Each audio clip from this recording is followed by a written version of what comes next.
Yun nga, bago lumipat ng province pa paro, kailangan mo talagang siguraduhin, no, na yung mga rules nila ay hindi nagbago. Mayroon namang ibang lumipat mga par, no, na nandoon na. And then yun nga, unfortunately biglang nagbago yung patakaran, no, yung rules ng province.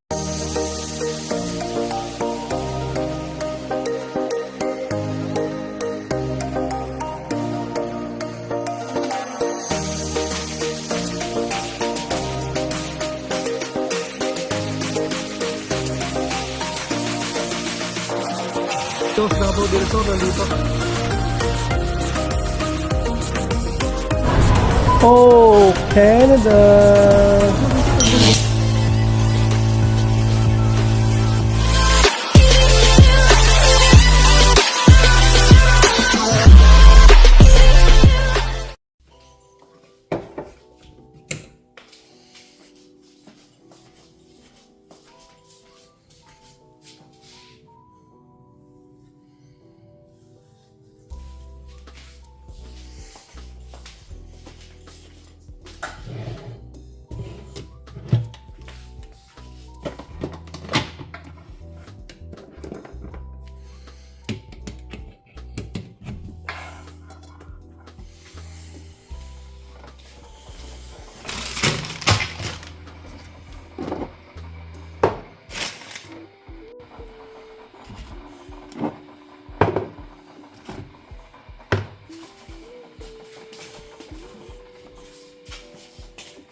Ay, good morning mga par. Alas kakagising na natin, ano? Mag-aalas 7. Medyo madilim pa ngayon mga par, no? Alas 7 na. So, today Sunday mga par. Good morning sa ating lahat. Sarap ng kape. Huh?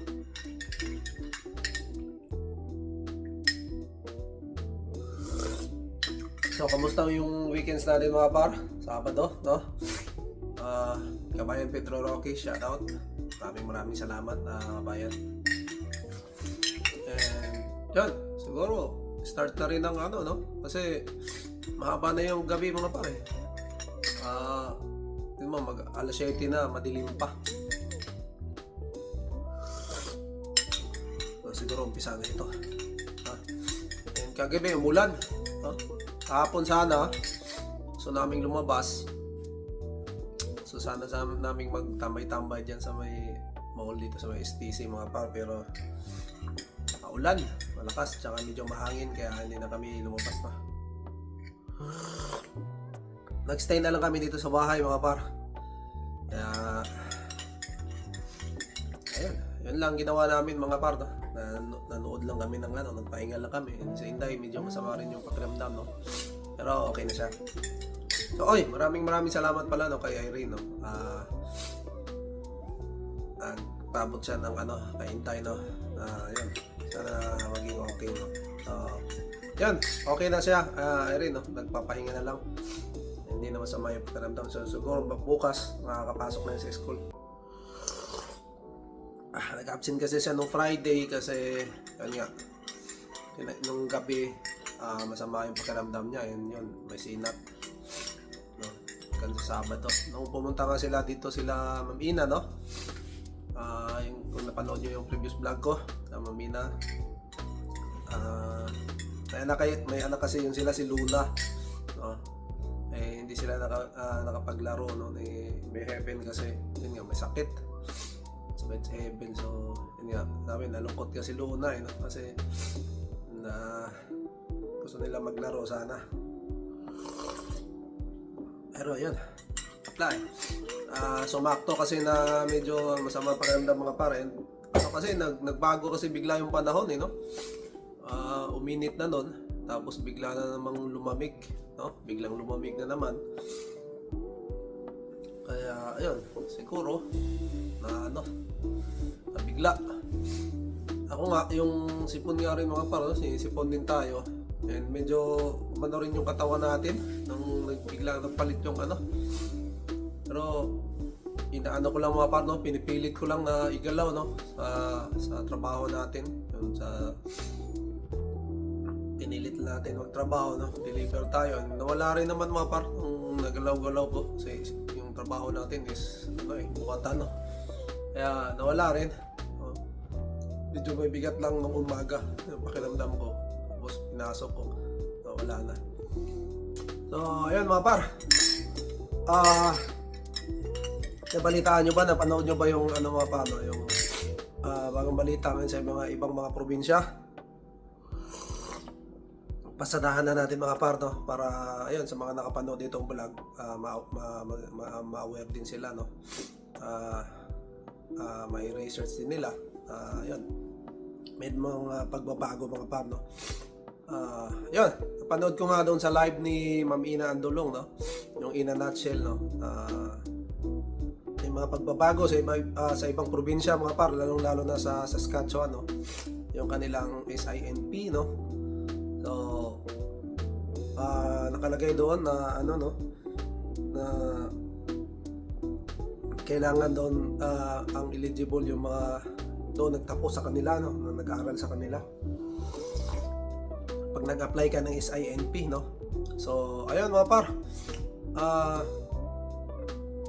medyo nag-iigpit na, no, kasi nga may balita kasi noon ng Saskatchewan ay napabilis makuha yung PR, lalong-lalo na yung PNP mga par, no. So ayun mga par, good morning, no. Tuhan tayo habang nagkakape. So tingnan mo naman sa likod ko na nagpa-fog pump mga par, yung building to. Alas 7 na mga par, pero medyo madilim pa. So hindi ko alam kung pisan talaga ng ng spring, no? Summer na kasi, pabago-bago yung mga par, pabago-bago talaga yung panahon. Lalo namang lumamig, no? So ayun mga par, yun nga, bago lumipat ng province mga par, kailangan mo talagang siguraduhin, no, na yung mga rules nila ay hindi nagbago.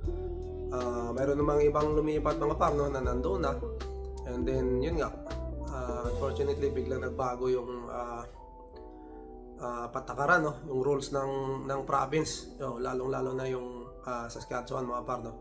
So yun nga, dati nabaitaan ko nga din na marami talagang lumipat, no, ng mga probinsya galing dito sa Ontario mga par, kasi mas mabilis na makakuha sila ng PR doon. And may nangyari rin naman na nakakuha talaga sila, no, mas mabilis doon ma-PR kaysa dito sa Ontario, kasi dito marami na talaga. And yun nga, gaya ng New Brunswick, no, marami ding lumipat doon. Naghigpit din sila, no. Nagsara yata yung nila mga par, kasi yun, biglang dinagsa rin sila, no. And then yung Saskatchewan, nababalita din doon na mabilis din doon, kaya marami ding lumipat doon sa Saskatchewan mga par, para makakuha ng kanilang PR, no. And mayroon naman na PR mga par, no. And unfortunately ngayon kasi naghigpit sila na naman, no, yung SINP nila mga par, no. So ayun, bago lumipat mga par, lalong-lalo na sa Saskatchewan ngayon, yung mga nagbabalak na lumipat, lang mga par, no, sa kanilang website, no. Paki-bisita para mapag-aralan nyo, makita nyo yung mga pagbabagong ginawa nila mga par, no. So bago lumipat, pag-isipan ding maigi kasi syempre hindi basta-basta ang paglipat mga par. Parang ano mag-uumpisa ka sa zero na naman mga par, no? Kasi pagpunta mo doon, syempre maghanap ka ng bahay, trabaho, yung anak mo, syempre doon naman mag-aaral. So marami pang gagawin mga par pag lumipat, no? So hindi rin talaga basta-basta yung mga ganyang paglipat mga par. Pero ganun pa man, syempre ginagawa yan nila mga par para makakuha ng PR, no? Kasi kung saan mas madali may PR, doon talaga pumupunta yung iba.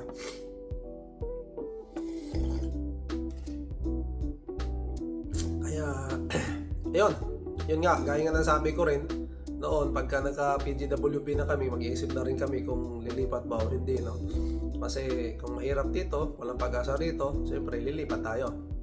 Pero yun nga, tulad ngayon na mga ibang probinsya na naghihigpit na rin, siguro dinagsa rin sila mga par, nakita rin nila siguro na talagang dinagsa yung kanilang probinsya. So nagkaroon sila ng ng paghihigpit, no? Yun, and then mag-research mga par, kailangan talaga, tulad natin na hindi pa PR, no? Wala pang status dito sa Canada, kailangan talaga natin maging updated sa mga pagbabago, no? Hindi lang dito, kung nasaan tayo sa Ontario, pati sa ibang probinsya mga par, kailangan alamin din natin para yun, kung sakali nga tayong may plano tayong lumipat, syempre siguraduhin natin mga par na hindi masasayang, no? Kasi hindi naman po pwede na lilipat tayo tapos pagdating doon wala, babalik na naman tayo. So napakalaking yun mga par, no? Bala and gastos din syempre. And syempre hindi naman basta-basta lilipat ka, dadalhin mo yung mga gamit mo and ililipat mo doon kung saan probinsya mga par, diba? So hindi basta-basta yung paglipat. Pero well, ganun pa man. Good luck, no? Sa mga nandyan sa Saskatchewan, no? Siguro naman ang pinaka-safe mga par, kasi hindi lang isang pathway ang talagang aralin mga par, no? Dapat dalawa, tatlo, para kung hindi ka po pwede sa isa, pero kapag dalawa mga par na bahala, no?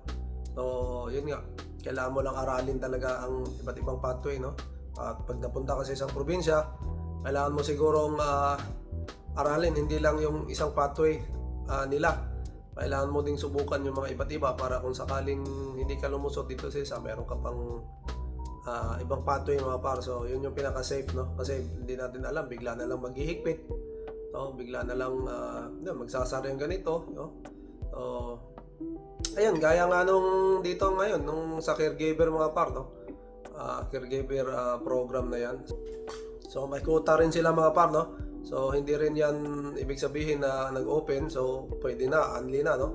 So may quota sila, so paunahan din yan mga par, no? And yun, anong talaga dadagsain yan kasi mga par, yung mga ganyang pagbukas, no? So kailangan maging mabilis, paswertehan na lang din kung sino yung talagang nakuha. Kung para sa'yo mga par, makukuha mo rin, no? Kung hindi naman para sa'yo, so maghanap ka rin ng ibang pathway mga par, marami pa naman dyan, no? Aralin mo rin may iba't ibang pathway na pwede tayo, o pwede yung experience natin, pwede yung pinag-aralan natin dito. So ayun, kailangan tiyagalan talaga mga par. Sa ngayon kasi kailangan nating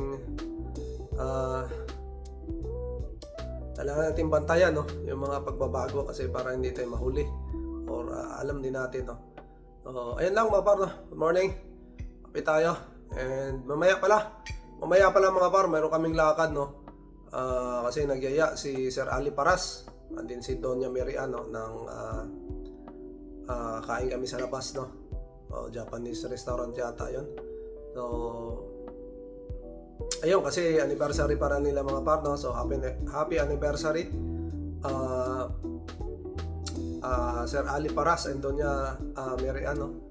So maraming salamat. Treat daw ni Sir Ali Paras mamaya mga par, no, sa restaurant. So yun, kasama rin pala namin mamaya si Michael RSK, no?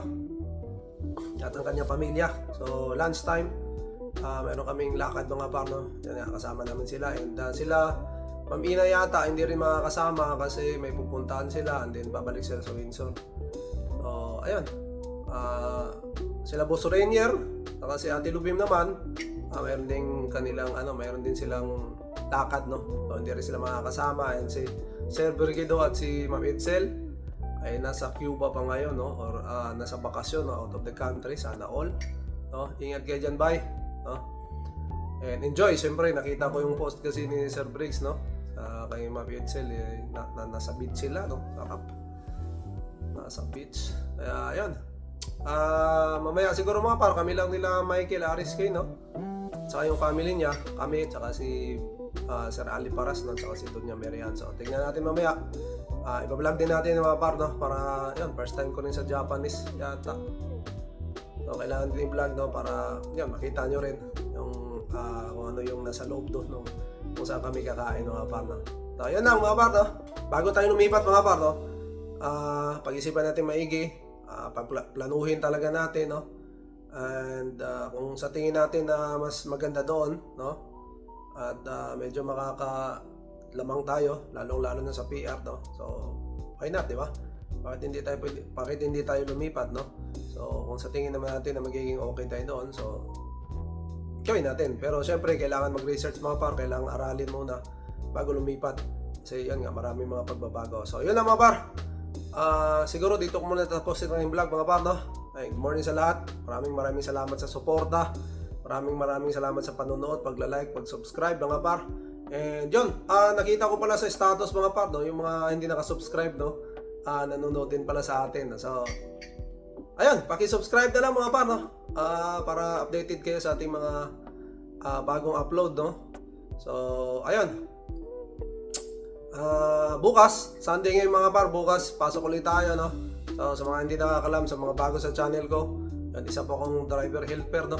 Dito sa Canada.